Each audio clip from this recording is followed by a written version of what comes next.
সেই নির্দেশনার কথাই কিন্তু তারা বলছেন। আমরা আবারও একটু দেখছি সেই সকাল ভোর থেকে দেখছি এই যে জনস্রোত, ভোর থেকেই আমরা সেই মানুষজনের আকাঙ্ক্ষার কথা শুনছিলাম। টেলিভিশন স্ক্রিনে দর্শক আপনারা দেখতে পাচ্ছেন, টেলিভিশন স্ক্রিনের ডান দিকে যেই বিমানটি দেখা যাচ্ছে বাংলাদেশ বিমান এয়ারলাইন্সের, এই ফ্লাইটটিতেই কিন্তু এখন পর্যন্ত আছেন তারেক রহমান এবং বিমানবন্দরের ভেতরের যেই চিত্র সেটিও দেখতে পাচ্ছেন। যেহেতু তারেক রহমান একটি ট্রাভেল পাস নিয়ে এসেছেন, সাধারণত বিমানবন্দরের ভেতরে বেশ কিছু ফর্মালিটিস থাকে, যদিও সেখানে যারা কর্মরত আছেন সবাই সর্বোচ্চ চেষ্টা করবেন তারেক রহমানের যে ফর্মালিটিসগুলো আছেন সেটি যাতে নির্বিঘ্নে এবং যত দ্রুততার সাথে সেটি করা যায়। তারেক রহমান যখন এই গেট থেকে বেরিয়ে আসবেন সেই চিত্র আপনারা যমুনা টেলিভিশনের স্ক্রিনেই দেখতে পারবেন এবং এই গেট থেকে ঢুকেই বিমানবন্দরের এই যেই চিত্র আপনারা দেখতে পাচ্ছেন, আমরা সেখানে সিএসএফ এর একজনকে দেখতে পেলাম খুব সম্ভবত, এবং বিমানবন্দরের অভ্যন্তরীণ যারা থাকেন সিকিউরিটির দায়িত্বে তারাও সেখানে তৎপর রয়েছেন এবং পুরো বিমানবন্দর এলাকায় আসলে নিরাপত্তার ব্যবস্থায় এক ধরনের নিরাপত্তার চাদরে ঢেকে ফেলা হয়েছে বলাই চলে। ঠিক 11টা 40 অবতরণ করে তারেক রহমানকে বহনকারী এই বিমানটি, সাথে আছেন তার স্ত্রী ডাক্তার জুবাইদা রহমান, কন্যা ব্যারিস্টার জাইমা রহমান, এবং আমরা যেমনটি জানতে পেরেছি এখন পর্যন্ত যে তারেক রহমানের ব্যক্তিগত সচিব আব্দুর রহমান সানি, দলের প্রেস উইংয়ের সালেহ শিবলি, জিয়াউর রহমান ফাউন্ডেশনের কামাল উদ্দিন তারাও আছেন। এর পাশাপাশি অন্যান্য ইকোনমি ক্লাসের ৩৫ জন যাত্রী আছেন যারা তারেক রহমানের সাথে সহযাত্রী হয়েছেন, সাধারণত যুক্তরাজ্য, আয়ারল্যান্ড, ফিনল্যান্ড এবং ইটালির বিএনপি নেতারা সহ ইউরোপের বিভিন্ন দেশ থেকে কিছু নেতারাও ইকোনমি ক্লাসে টিকিট কেটেছেন বাংলাদেশ বিমানের এই ফ্লাইটে, এবং এর পাশাপাশি তারেক রহমানের গৃহকর্মীরাও আছেন। ১৭ বছরের বেশি সময় পর যুক্তরাজ্য থেকে দেশে ফিরলেন তারেক রহমান।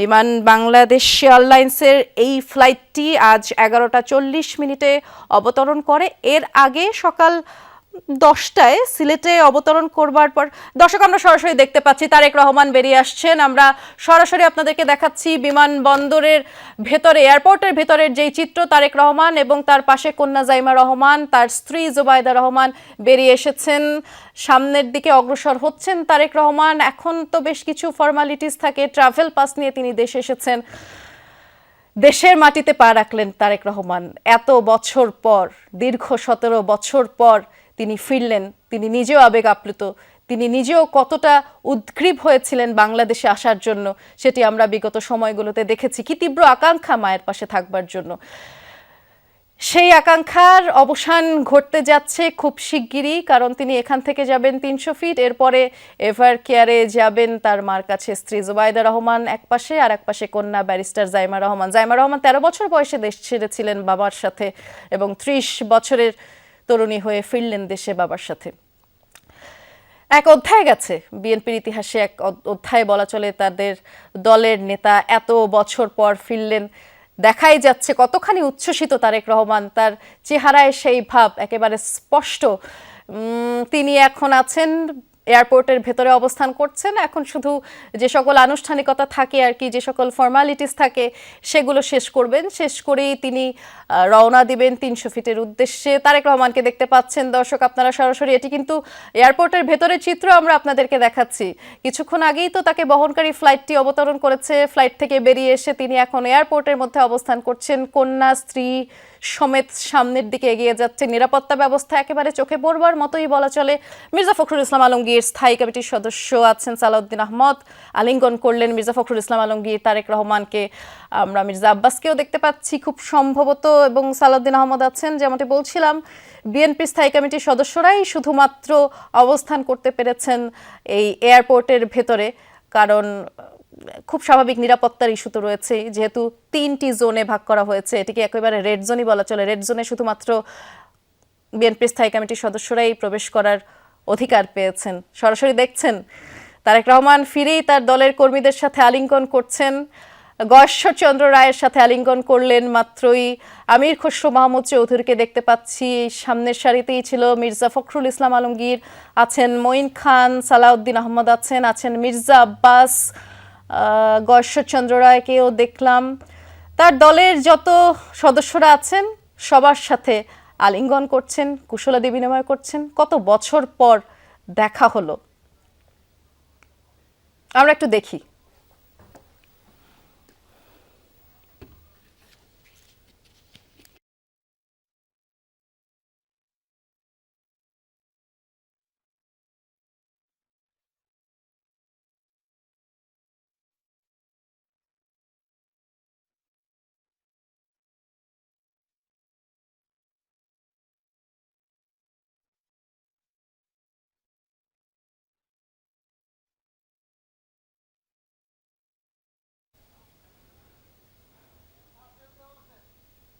মাত্রই দেখলাম বিএনপির স্থায়ী কমিটির সদস্য যারা ছিলেন দলের অন্যান্য নেতৃবৃন্দের সাথে কুশলাদি বিনিময় করে আবারও সামনের দিকে অগ্রসর হচ্ছেন তারেক রহমান, সাথে কন্যা জাইমা রহমানকেও দেখলাম বেশ উচ্ছ্বসিত তিনি। সেই ছোট বয়সে দেশ ছেড়ে গেছেন বাবার সাথে এবং আবার এত বছর পর মোটামুটি পরিণত বয়সেই তিনি আবার ফিরে এসেছেন দেশের মাটিতে সেই বাবার হাত ধরেই।